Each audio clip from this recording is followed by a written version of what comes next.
Hello friends, మీలో ఎవరైతే constable running and army running అలాగే డిఫెన్స్ వైపు వెళ్తున్నారో వాళ్ళు రన్నింగ్ విభాగంలో ఈ కోర్ ఎక్సర్సైజ్ని ఒక వారంలో ఒక 2 డేస్ మనం చేసుకోవచ్చు.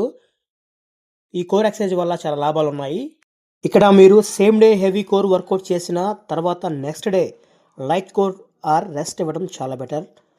అదేవిధంగా 10 మినిట్స్ నుండి 20 మినిట్స్ వరకు కూడా ఈ కోర్ వర్కౌట్ చేయొచ్చు ఫ్రెండ్స్. ప్రాపర్ ఫామ్ మెయింటైన్ చేయాలి. స్పీడ్ కన్నా కంట్రోల్ ఇంపార్టెంట్ ఇక్కడ, మీరు అది గమనించాలి ఫ్రెండ్స్. పెయిన్ ఉంటే రెస్ట్ తీసుకోవాలి. అదేవిధంగా ఈ కోర్ ఎక్సర్సైజ్లో plank, crunches, leg raises, Russian twist, mountain climbs చాలా ఇంపార్టెంట్. కోర్ ఎక్సర్సైజ్ చేయడం వలన చాలా బెనిఫిట్స్ ఉన్నాయి. బెల్లీ ఫ్యాట్ కంట్రోల్, వాళ్ళ యాప్స్ స్ట్రాంగ్ అవ్వడం, కోర్ మజిల్స్ టైట్ స్ట్రాంగ్ అవుతాయి.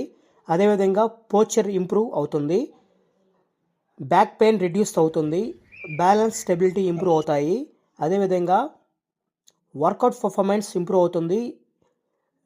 మీరు జిమ్లో యోగా, స్పోర్ట్స్ ఎనీ బెటర్గా చేయవచ్చు అనమాట. ఇంజరీ రిస్క్ అనేది తగ్గుతుంది చాలా. మీ స్పైను, హిప్స్ అనేవి చాలా సేఫ్గా ఉంటాయి.